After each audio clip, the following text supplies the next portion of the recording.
ஏழரை சனியில் சிக்கிட்டீங்கன்னா நடுத்தருவுக்கு கொண்டு வந்துடுவார். இந்த ஒரு கோயிலுக்கு போங்க, சனி கொடுத்தாருன்னா யாராலையும் தடுக்க முடியாதுங்க. அது கஷ்டமாக இருந்தாலும் சரி, இல்லை யோகமாக இருந்தாலும் சரி. அப்படி கிடைக்கலன்னு யார் ஒருத்தர் வந்து சொன்னாலும் ஜாதகத்துள்ளே நான் விட்டுறாங்க. எல்லாரும் இதே தப்பு தாங்க பண்ணுறீங்க. பைரவரையும் துர்கையம்மன் நேருக்கு நேருன்னு கும்பிடவே கூடாது.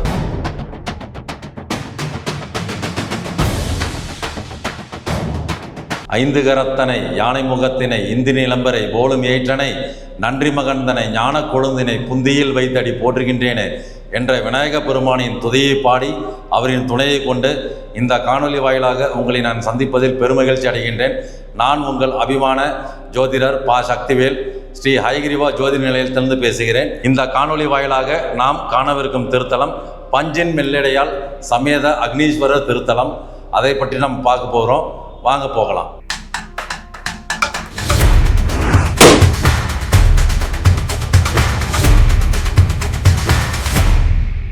நவகிரகங்கள்லேயே ரொம்ப சிறப்பு வாய்ந்த கிரகம், தனித்துவமான கிரகம், ரொம்ப ரொம்ப பவர்ஃபுல்லான கிரகம் அப்படின்னு நீங்கள் பார்த்தீங்க அப்படின்னா சனி பகவான் தாங்க. மற்ற ஏனைய 8 கிரகங்கள் இல்லாத இவருக்கு ஒரு சிறப்பு பெயர் இருக்குது. என்னன்னு பார்த்தீங்கன்னா ஈஸ்வர பட்டம் வாங்கியிருக்கிறாரு. அது எதுக்காக வாங்கியிருக்காரு? ஈஸ்வரனே வந்து அந்த பட்டம் தன்னுடைய பெயரை கொடுத்துருக்காரு.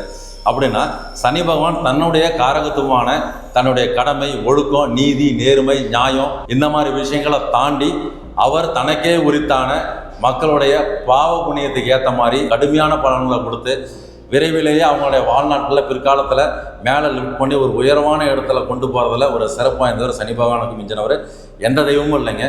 அதனால தான் ஈஸ்வரனே வந்து பாராட்டி மகிழ்ச்சி அடைந்து அவருடைய பெயரை வந்துட்டு ஈஸ்வர பட்டமாக கொடுத்துருக்காருங்க. அப்பேற்பட்ட சனி பகவான் ஒரு சில காலகட்டங்களில் பெரும்பான்மையோட மக்களுடைய ஜாதக கட்டத்துலேயும் வந்து பார்த்தீங்கன்னா கடுமையான பார்வை வந்து காட்டுறாருங்க.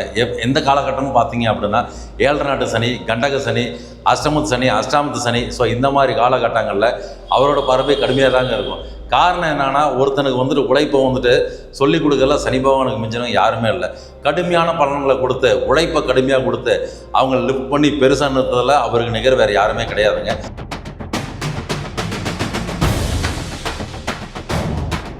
ஏழரை சனியில் சிக்கிட்டிங்கன்னா அவ்வளவுதான், நடுத்தருவுக்கு கொண்டு வந்துடுவார். போச்சுரா, என் வாழ்க்கையே போச்சு, என் தொழில் போச்சு, நடுத்தருவுக்கு வர்றது உறுதி, இந்த மாதிரிலாம் வந்துட்டு கடுமையான பலன்கள் கொடுப்பாருன்ட்டு மக்களோட எண்ணத்தில் இருக்கிறதுனால சரி எந்த கோயிலுக்காச்சும் போயிட்டா நம்ம பரவாயில்ல, அவரை போய் அனுசரிச்சிட்டோம் அப்படின்னா நம்மளுக்கு அந்த கடுமையான பலன்கள் கொஞ்சம் குறையும், நல்ல பலன்கள் வரும் அப்படின்ட்டு மக்கள் வந்து பயப்படுவது உண்டு.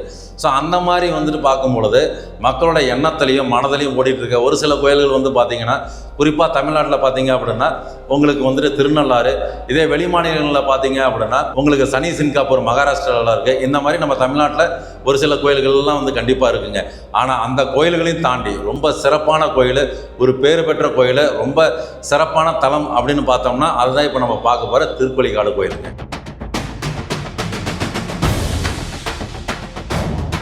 இந்த ஒரு கோயிலுக்கு போங்க, சனிதோஷ சம்பந்தமான எல்லா பிரச்சனைகளும் நீங்கள் தீர்வு காண முடியும்.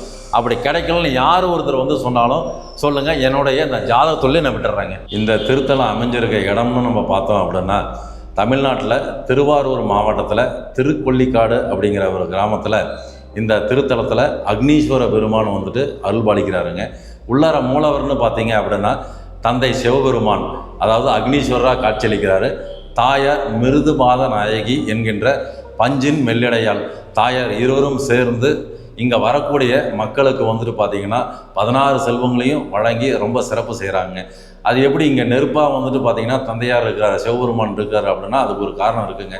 வரலாறு நம்ம பார்த்தோம் அப்படின்னா சூரிய பகவான் ஒரு காலகட்டத்தில் தன்னுடைய மனைவியை அடைவதற்கும் தன்னுடைய வெப்பத்தை தானே தாங்கி கொள்வதற்காகவும் இங்கே வந்து பார்த்தீங்க அப்படின்னா சிவபெருமானை நோக்கி தவம் இருக்கிறாருங்க. அந்த தவ பயனாக அவர் சந்தோஷமான தன் மனைவியை வந்து அடைகிறாருங்க.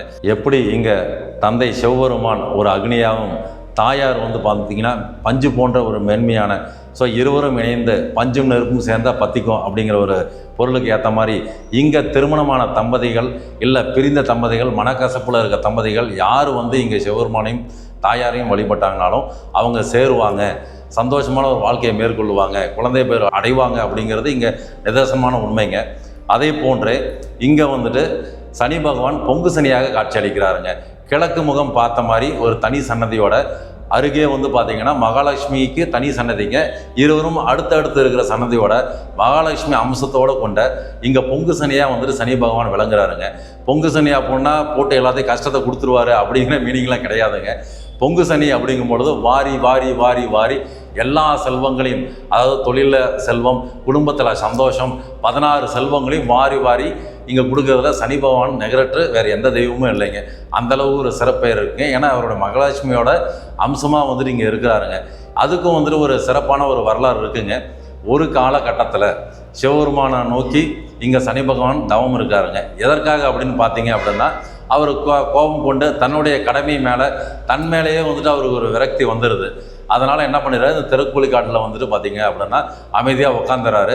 இதை பார்த்த சிவபெருமான் என்ன பண்ணுறாரு அப்படின்னா, என்னப்பா நீ இவ்வளோ சிறப்பு வாய்ந்த ஒருத்தர் வந்துட்டு பார்த்தீங்கன்னா அவருடைய கடமை, அதாவது குறிப்பாக மக்களுடைய பாவ புண்ணியத்துக்கு ஏற்ற மாதிரி அவர் வந்து பலன்கள் கொடுத்து இந்த பூமி நிலையாக இருக்கிறதுக்கும் எல்லா விஷயத்துக்கும் சரிசமமாக பண்ணுறது வந்து பார்த்திங்கன்னா சனி பகவான் தான். ஸோ அதனால் இப்பேற்பட்டவர் தனியாக இருக்கிறாரு அப்படின்னு சொல்லிட்டு அவர் வேகமாக வராரு. வந்துட்டு என்னப்பா இங்கே நீ தனியாக இருக்கிற, உன்னோட கடமை என்ன இருக்குது, அது முக்கியமான கடமையாச்சு இல்லையா, பூமி நிலையான்னு இருக்கணும் அப்படின்னா உன்னுடைய கடமை தான் முக்கிய பங்கு வகிக்குது, நீ ஏன் இங்கே தனியாக இருக்குது அப்படிங்கும் பொழுது, இல்லைங்கய்யா எனக்கு வந்துட்டு மன கஷ்டம் இருக்குது, என் தொழில் மேலேயே வந்துட்டு பார்த்திங்கன்னா எனக்கு கோபம் இருக்குது, என் மேலேயே எனக்கு வருத்தம் இருக்குது அப்படின்னு சொல்லும்பொழுது, சரி என்னவோ பிரச்சனை சொல்லு, அதை நம்ம சரி பண்ணிடலாம் அப்படின்னு சொல்லும் பொழுது தான், இல்லை இப்போ மற்ற கடவுள்கள்லாம் எல்லாம் மக்கள் எப்படி பார்க்க வராங்க, கோயிலில் வந்தாங்கன்னா சந்தோஷமாக மகிழ்ச்சியாக அவங்க வந்து பிரசாதத்தை எடுத்துகிட்டு வந்துட்டு மாலை பூக்கள் மலர்களை கொண்டு பூதிச்சு எல்லாமே வந்து சிறப்பாக பண்ணுறாங்க.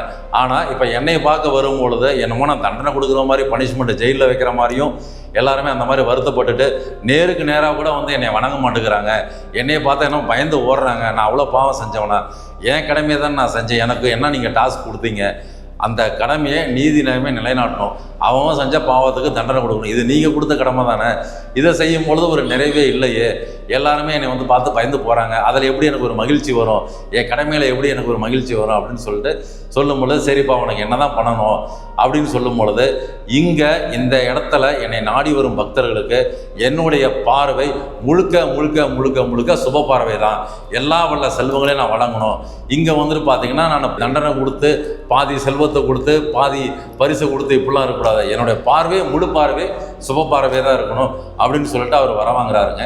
அதனாலேயே இங்கே வந்து பொங்கு சனியை விளங்குறாருங்க. இங்கே தன்னை நாடி வரும் பக்தர்களுக்கு கிழக்கு முகம் பார்த்த மாதிரி ஏற்கலப்பையை ஏந்திக்கிட்டு ஒரு சிறப்பான ஒரு சனி பகவானை நம்ம மற்ற கோயிலில் இல்லாத மாதிரி நம்ம பார்க்க முடியுங்க. இங்கே வந்துட்டு முழுக்க முழுக்க நல்லதே தாங்க செஞ்சிட்ருக்காரு. ஏன்னா மகாலட்சுமி அம்சத்தை கொண்டு கிழக்கு முகம் பார்த்த மாதிரி ரொம்ப சிறப்பாக இருக்காருங்க. இங்கே வர திருமணமான ஜோடிகள், திருமணம் ஆகாமல் தடுமாறுற எவ்வளோ எப்பேற்பட்ட மக்கள்லாம் இங்கே வராங்க, அவங்களுக்கெல்லாம் ஒரு சிறப்பான பலனை கொடுக்குறாங்க. இங்கே வந்து திருமண நிமித்தமாகவும் தொழில் நிமித்தமாகவும் ஏற்கலப்பை கொண்டு விவசாய மக்களுக்கு வந்துட்டு செல்வ செழிப்பாக வந்துட்டு கொடுத்துட்ருக்காங்க. மழையை தொழிலை வந்துட்டு ஆதரித்து அங்கே வந்துட்டு பயிர்கள் வந்து சீரும் சிறப்பாக விளையாடுறதுக்கு இங்கே ஏற்கலப்பை கொண்டு ஒரு சிறப்பான ஒரு பார்வை வந்து சனி பகவான் வந்து கொடுக்குறாரு. இங்கே கடவுள்கள்னு பார்த்தீங்க அப்படின்னா சனி பகவானுக்கு நேர் எதிரே வந்துட்டு பார்த்திங்கன்னா தனியான ஒரு சன்னதி கொண்டு காலபைரவர் இருக்காருங்க. ஏன்னா சனி பகவானுடைய குருநாதர் வந்துட்டு காலபைரவர் தான். எப்பயுமே எல்லா கோயில்லையும் பார்த்தீங்கன்னா நேரெதிரே இருப்பார். இவருடைய கோரமான பார்வைகள் பொழுது மக்கள் அல்லோலப்படும் பொழுது கஷ்டப்படும் பொழுது இவங்க மக்கள் வந்துட்டு யாரை வழிபடணும்னா காலபைரவர். ஏன்னா காலபைரவருக்கு மட்டும்தான் இவர் கட்டுப்பட்டவர். ஸோ இங்கே வந்துட்டு பார்த்தீங்கன்னா நேர் எதிரே வந்துட்டு காலபைரவர் இருக்காருங்க. காலபைரவருக்கு அடுத்தபடியாக துர்க்கை அம்மன் தாய் இருக்கிறாருங்க.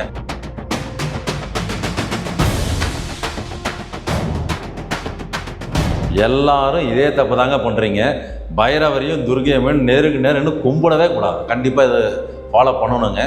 மக்கள் எல்லாருமே வந்துட்டு இந்த ரெண்டு தெய்வத்துக்கு நேர் எதிரே இன்னும் வழிபடக்கூடாதுங்க. முட்டி போட்டு கை கூப்பி மனதார வழிபடணுங்க.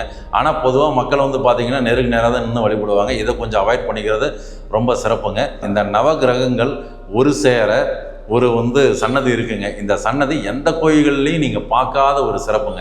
ஏன் அப்படின்னா எப்படி இப்போ ஒரு இன்டர்வியூ நடந்தாலும் சரி, எந்த ஒரு விஷயத்துக்காக யார் ஒருத்தங்க வந்தீங்கனாலும் சரி, அந்த டீமில் இருக்க போர்டு மெம்பர்ஸ் எப்படி ஒரு ரவுண்ட் டேபிள் கான்ஃபரன்ஸ் மாதிரி இருக்குமோ அந்த மாதிரி இந்த சன்னதியில் நவக்கிரகங்களும் ஒரு பா ஷேப்பில் அழகாக வடிவமைச்சு ஒருத்தங்களுக்கு நேராக ஒருத்தங்க உட்காந்து எந்த ஒரு பாகுபாடும் இல்லாமல் யார் வந்து தன்னை வணங்கினாலும் அவங்க என்ன பாவம் பண்ணியிருக்காங்க, என்ன சிறப்பு செஞ்சுருக்காங்க, அவங்களுக்கு என்ன கொடுக்கலாம் அப்படின்னு சொல்லிட்டு ஒருதலை பட்சமாக இல்லாமல் எல்லோரும் டிஸ்கஸ் பண்ணி அவங்களுக்கு சிறப்பு பண்ணுற அளவுக்கு இங்கே ஒரு சன்னதி இருக்குங்க. இந்த மற்ற கோயிலில் வந்து பார்த்திங்க அப்படின்னா ஒவ்வொரு நவக்கிரகங்களும் ஒவ்வொரு திசையை நோக்கி தாங்க இருப்பாங்க. அவங்க தனக்கு உண்டான காரகத்துவத்தை கொண்டு அந்த பலன்களை கொடுப்பாங்க. ஆனால் இங்கே அப்படி கிடையாதுங்க. பாஷேப்பில் அருமையாக எல்லாரும் எல்லா தெய்வங்களையும் நவகிரகங்களும் டிஸ்கஸ் பண்ணி மிகச்சிறப்பான ஒரு பலன்களை கொடுக்குற ஒரு சன்னதி இங்கே இருக்குங்க. அடுத்ததாக வந்து பார்த்திங்க அப்படின்னா தட்சிணாமூர்த்தி சன்னதி இருக்குங்க. தட்சிணாமூர்த்தி எப்பயுமே தன்னை நாடி வருபவங்களுக்கு ஒரு ஞானத்தையும் அமைதியையும் இன்பத்தையும் கொடுக்குறாருங்க. அதில் வந்துட்டு அவர் தாங்க சிறப்பு. ஸோ அடுத்ததாக வந்து பார்த்திங்க அப்படின்னா பிள்ளையார் சன்னதி இருக்குங்க. பிள்ளையார் வந்துட்டு பார்த்திங்கன்னா தனக்கு நேராக வந்துட்டு தோப்புக்காரணம் போட்டு தன்னை மனதார வழிபடுறவங்களுக்கு அனைத்து செல்வங்களையும் செல்வ கடாட்சத்தையும் இங்கே கொடுக்குற ஒரு பிள்ளையாரம் வந்துட்டு பார்த்திங்க அப்படின்னா கணபதி இருக்கார். இந்த கோயிலின் சிறப்புகள்ன்ட்டு இன்னும் டீப்பாக நம்ம அனலைஸ் பண்ணி பார்த்தோம் அப்படின்னா இந்த கோயிலில் குலோத்துங்க சோழன், ராஜராஜ சோழன், ராஜேந்திர சோழன் போன்ற மன்னர்களுடைய கல்வெட்டுகள் இங்கே பதிஞ்சிருக்குங்க. இதை ஏன் இவ்வளோ டீப்பாக சொல்கிறோன்னா எத்தனாயிரம் வருஷங்கள் இது பழமையானது அப்படிங்கிறதுக்கான சான்று இதுதாங்க. இது இல்லாமல் இந்த கோயிலுக்கு இன்னும் மகுடத்திற்கு மகுடம் சேர்க்கிற மாதிரி நம்ம சொன்னோம் அப்படின்னா தேவாரம் பாடப்பட்ட திருத்தலங்கள் மொத்தம் தமிழ்நாட்டில் 274 தாங்க. அதில் சிறப்பான ஒரு கோயில் திருத்தலம் தான் வந்து நம்ம திருக்கொள்ளிக்காடுங்க. இது இல்லாமல் உங்களுக்கு இங்கே அகத்தியர் வந்துட்டு பார்த்திங்கன்னா சிவனை வழிபட்டு சென்றதுக்கான ஒரு எவிடெண்ட்டாக வந்து ஒரு சிற்பக்கலை வந்து இந்த கோயில் நீங்கள் சுற்றி வரும்பொழுது நீங்கள் பார்க்க முடியுங்க. இந்த கோயிலில் வழிபடுற முறைகள்னு வந்து பார்த்திங்க அப்படின்னா குறிப்பாக சனிக்கிழமைகளில் வந்துட்டு வழிபடுறது சிறப்புங்க.